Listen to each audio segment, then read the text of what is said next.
একটা শান্ত গ্রামে থাকত দুটি বিড়াল। একটা ছিল সাদা, নাম তার চাঁদনি।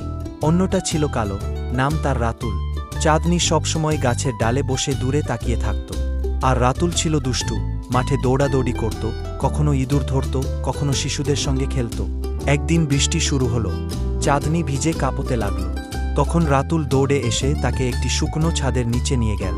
সেই প্রথমবার তাদের চোখে চোখ পড়ল।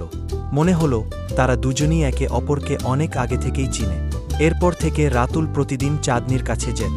কখনো তার জন্য মাছ নিয়ে আসত, কখনো শুকনো পাতার ওপর শুজে গল্প করত। গ্রামের সবাই অবাক হয়ে দেখল, সাদা আর কালো রং মিলে এক অদ্ভুত সুন্দর বন্ধুত্ব তৈরি হলো।